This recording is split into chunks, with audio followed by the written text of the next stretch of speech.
Alin kayo bukay?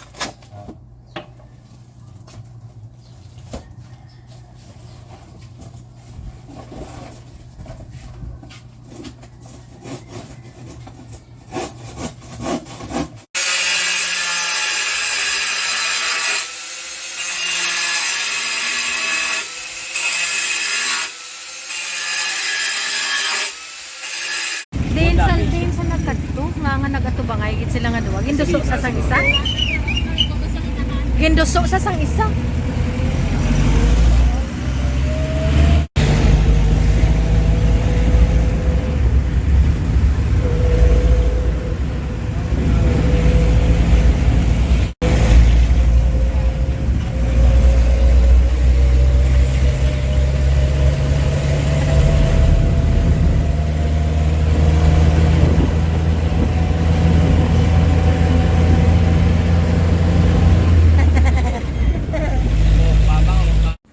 Guys, good evening. So wala tayong vlog today.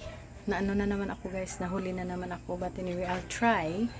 So bumili kami nito guys sa Lupwes. Ayan, nagustuhan ni Daddy.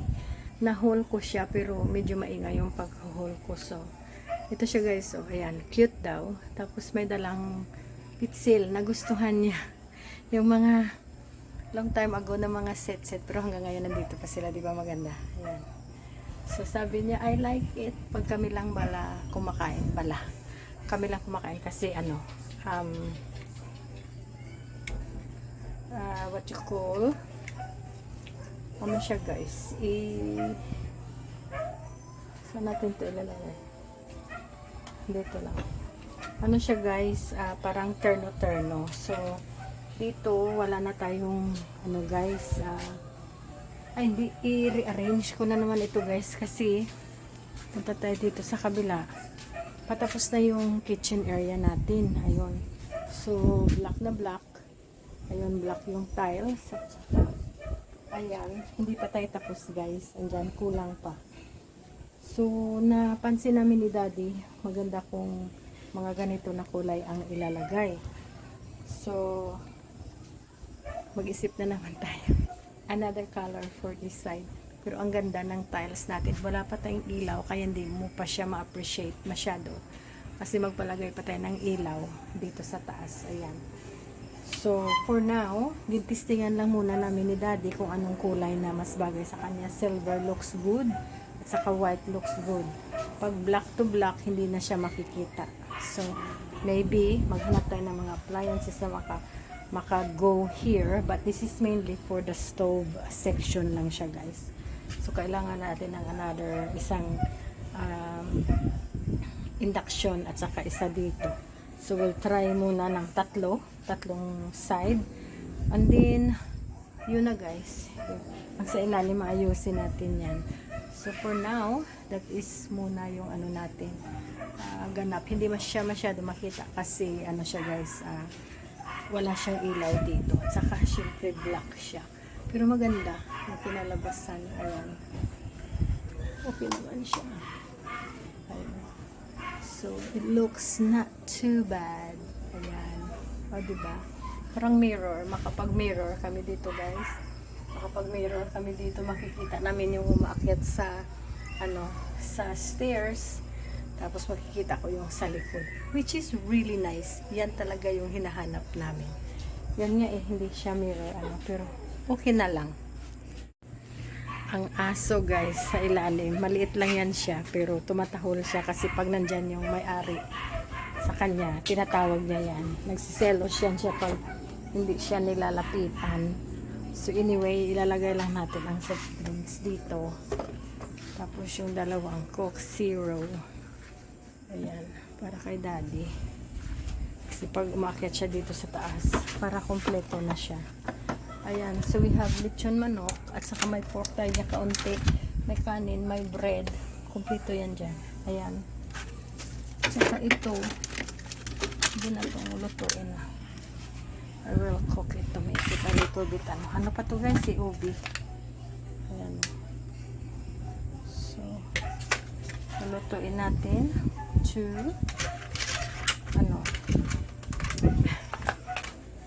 Ay, nag-gloss yung kusa. Very good, very good fridge. So, ayan, na ano nyo guys, na gets nyo yung idea. Pero mainly ito guys, lulutuan yan dito eh. Ayan.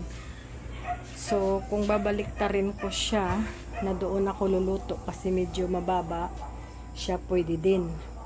Tapos dito yung mga appliances lang na pwede nating ipa-plug. Kasi may dalawang plug dito eh. Dito may dalawang plug na ilalagay. So, hindi pa siya completely tapos, pero yan ang update niya ha. So, gaganda pa yan siya guys. Pantayan nyo lang. Yun. So, baka dito na nga tayo maglagay ng ano, ng mga toaster, keto, kasi para i-matchy-matchy ba sila guys. Pag mag-holiday kami sa Australia, bibili kami ng mga matchy-matchy, tapos dito siguro natin ilalagay. Maganda siya na area for that. Maganda din for cooking. Pero, baka dito tayo mag-ano guys. Dito tayo mag-ano ng luto natin. So, ililipat ko ang microwave doon. Lutuan na lang siguro dito na part lahat.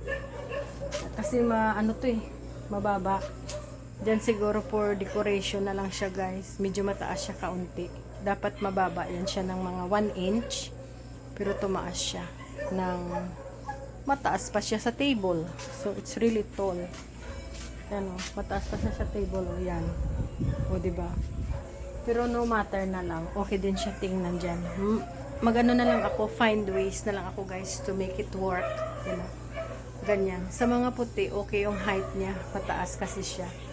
Pero sa maliit na tao tulad ko, medyo hinihingal ako sa height niya. It's too high.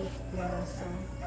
Pero magawan pa rin siya natin ng paraan how to make it work sa mga daily life natin dito sa 3rd floor. Gaganda yan siya guys pagkatapos. Not to worry. But alam nyo naman guys, maliit lang ako. So I need everything to be in my level. So, nothing really too high, kaya hindi talaga yan mag-work sa akin.